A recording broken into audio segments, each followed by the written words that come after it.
Hey everybody, how's it going? Yes, I'm back for 2 days in a row.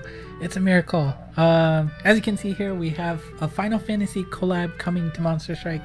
It is part 2. There was a first version featuring Vaughn, Lightning, Squall, Cloud, and Bots.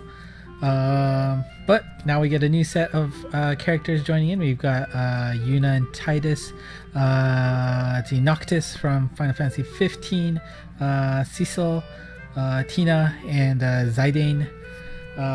So that's pretty cool, and the collab starts just in a few days. It'll start on February 2nd noon Japan time, or for those of you in the Pacific time zone, that would be February 1st 7 p.m. Hopefully I converted that right. So again, make sure you double check the times on your own.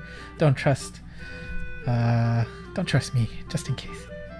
Anyways, let's go over the new characters. Now, at the time of recording, they've only shown Titus and Yuna's abilities through the official YouTube, so I have some stats on that, but nothing more, or just what they revealed on the news. So let's go over it real quick. First, we got Titus and Yuna. They come as a unit, but depending on whether you take their Evo or Ascension, they have slightly different abilities. So first, Evo featuring Titus, and he is a Bounce Blast type, and his ability is Minesweeper with Super Null Warp. So that means the more warps that are on the screen, the higher damage output Titus will give. His luck skill is the bump combo critical, and his bump combo is a rebound laser EL4. So it's a super thick laser. If you haven't seen it, you should definitely take a look at the official YouTube video. The attack value for that was just under 5k, and his strike shot is he turns into a Pierce type, and he does a follow-up attack with a Blitz Ball. And it looks like his speed sort of gets diminished, but it seemed like the Blitz Ball did a significant amount of damage, and you can run that every 22 turns. Now, next up is Yuna. Yuna is still a Bounce and Blast type, but she gets null damage roll on her main ability, and on her gauge she gets Recovery M and Status Recovery. So looks like a very solid support character. Luck skill is the critical attack, so maybe we'll get lucky for some extra damage. Bump combo is the Rebound Shockwave 6. That's the one where a wave comes out and it hits a monster. It will bounce off that monster and increase attack, and then has the ability to bounce again and do even more attack. And the amount of damage, since she is a blast type, is around 44k, which is pretty impressive. And her sub bomb combo is the expanding bomb, such you've seen with Kamui, where the farther it travels, the bigger it gets, the more damage it does, and that is pegged at just over 7.5k damage. Strike shot, she will summon Valifor, and that attack shoots out multiple piercing streams out, and it seemed to do a pretty good amount of damage. If you haven't seen the YouTube video, again, definitely take a look. You can do that every 24 turns. Next up is a expansion on an existing monster. Squall was part of the first collab, but he is getting an ascension here, and this gets the addition of Laguna with Squall. And Squall and Laguna is a bounce balance type monster, and they will get Minesweeper M with no block. And the bump combo is a barrage shotgun, and sub bump combo is a speed up S. So I mean, there's some utility there with that sub bump combo.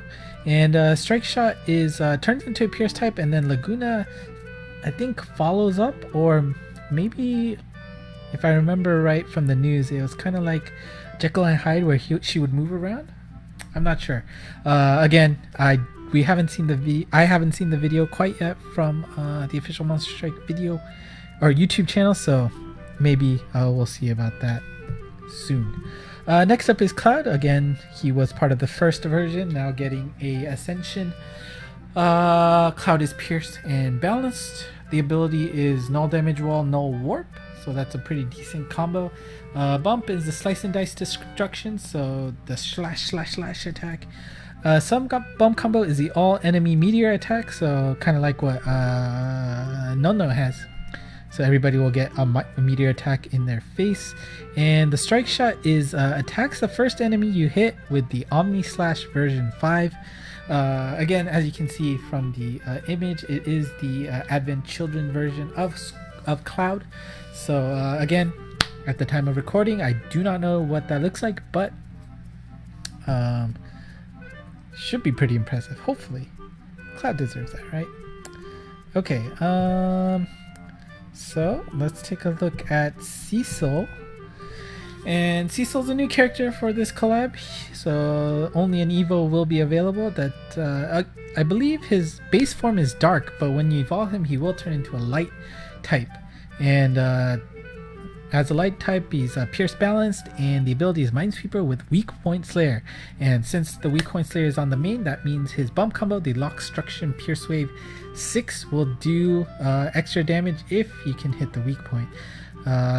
Lock Struction, so I mean lock on to all enemies, and it pierces, plus it's the destruction, so the Cho Kill version, so it's gonna do a good amount of damage. I mean, of course, not a blast type, so not as much as, you know, the limit in terms of damage, but it should be a good amount of damage. Strike Shot is attack up, and it's interesting. They said it would kabao, which would basically be covering a friendly unit. So I'm not sure if it's gonna be reducing the damage, because, you know, just because Cecil is taking the damage, maybe it means the elemental damage it'll cover it. I don't know, but or maybe for like Slayer types they would cover it. But it was an interesting wording. We'll have to see what that actually means when the video comes up, but definitely looking forward to see what that could be. Alright, next up we've got Noctis from the most recent Final Fantasy version. He is a Bounce Blast type, and of course Dark.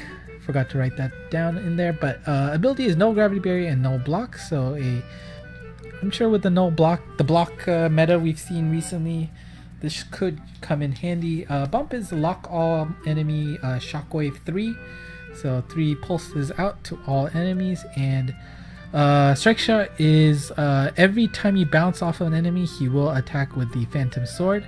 So maybe similar to what was it, Meliodas, where, you know, the slashy arm attack. We'll see.